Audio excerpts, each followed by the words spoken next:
Alors ici, ce que je vous présente, c'est la même chose que les oiseaux qui volent de façon un petit peu aléatoire, mais avec un programme un petit peu plus complexe. C'est un extrait d'une autre vidéo que je vous mets en suggestion pour vous montrer ce que c'est.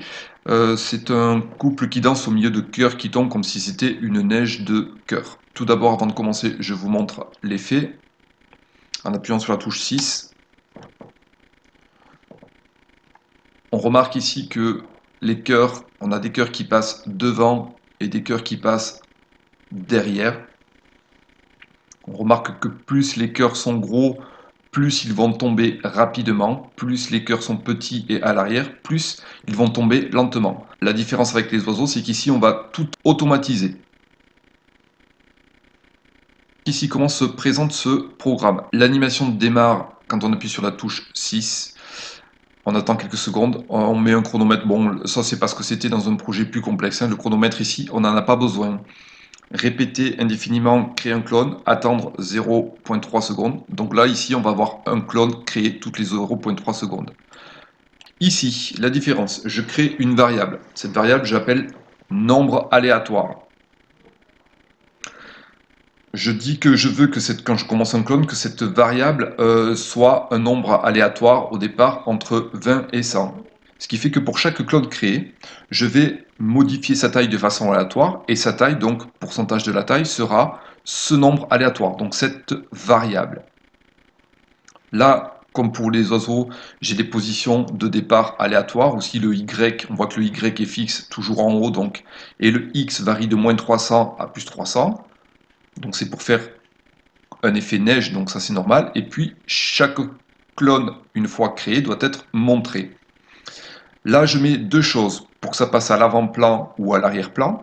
Si la taille de mon clone, et là justement cette taille, on a pu la faire de façon aléatoire. Si la taille du clone est supérieure à 70, c'est-à-dire des cœurs qui vont être plus gros, je vais faire un effet pour que ça passe devant, donc aller à l'avant. Donc je répète jusqu'à ce que ça touche le bord. Le bord là, ce sera le bord du bas. Puis ça se supprime. Là ici, c'est la vitesse de chute. Donc ici, concernant la taille, si elle est supérieure à 70, je suis à l'avant. Donc je vais avoir des gros cœurs qui vont tomber devant mon couple. Sinon, si je ne suis pas supérieur à 70, je reste à l'arrière-plan. On va voir ce que ça va donner pour les vitesses. Ici, les vitesses que je mets, en fait, j'aurais pu très bien ici mettre une vitesse moins 0, moins 3 par exemple, moins 3, et ça ne change absolument rien. Ici, je regarde ce que ça donne, j'appuie sur 6, et je vois que mes cœurs tombent à la vitesse de moins 3. Donc, tous mes cœurs qui vont être plus gros ici que 70 vont tomber à la vitesse moins 3. Là, je peux tous les faire tomber à la même vitesse.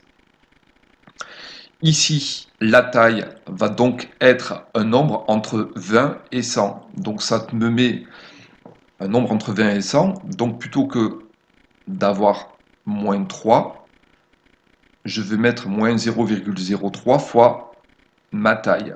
Ce qui fait que si ma taille est à 100, ma vitesse va être de 100 fois moins 0,03, c'est-à-dire va être de moins 3.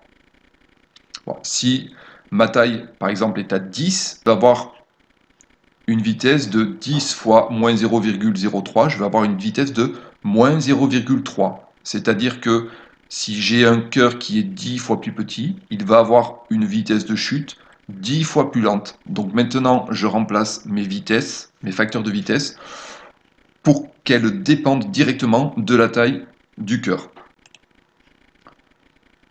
Alors juste ce que je vais vous montrer maintenant, c'est que pour faciliter, pour choisir plus facilement notre vitesse et notre quantité de neige, ici, ce paramètre-là, par exemple 0.3, moins on attend pour créer des clones, ben, plus on a des clones qui sont créés, donc plus la quantité de neige augmente. Et ici, si on fait varier cette vitesse, ici par exemple à 0.1, 0.01, pardon, on voit que la neige tombe plus doucement, les cœurs tombent plus doucement. Donc j'ai créé deux variables, quantité et vitesse. Ici, quantité, je vais la mettre là. Vitesse, je vais la mettre là. Je duplique, je la mets là. Mes variables, je vais les faire afficher. Ici, je les montre vitesse. Je montre quantité. Alors, ce que je vais faire, c'est que je vais créer un curseur. Donc, clic droit, barre de défilement. Ici, clic droit, barre de défilement. Et ce que je vais faire, c'est que je vais donner les valeurs pour mon curseur. Donc, changer. Alors là, c'est pour la vitesse. Donc, la vitesse, on a vu que ça allait à peu près de moins 0.03. Ça, c'est si je veux que ça aille vite. Oui, sauf que là, on est inversé puisqu'on est en nombre négatif. Moins 0.01, par exemple. Ici, donc je fais varier ma vitesse. Voilà. Donc on voit les vitesses qui changent. Vitesse des cœurs. Pour mes quantités, je fais la même opération. Changer, change slider range. Donc ici, on avait mis initialement 0.3 secondes. Ce qui voulait dire que tous les 3 dixièmes de seconde, on a un clone qui est créé. Donc si on veut beaucoup de clones créés, on va mettre un nombre très petit, par exemple 0.05. Donc là, on va avoir beaucoup de clones créés. Et ici, par exemple, si je mets 1 seconde, ça veut dire que j'aurai un clone créé toutes les secondes. Donc je regarde ici, ma quantité. Donc 0.06, 0.06, pardon. Là, on a beaucoup de neige créée, beaucoup de cœurs qui tombent. Et si je vais ici, je diminue très fortement mon enneigement. Voilà. Si je veux que ça aille plus vite, je vais ici. Allez, j'augmente l'enneigement. On voit que les nombres ici sont un petit peu inversés. Hein.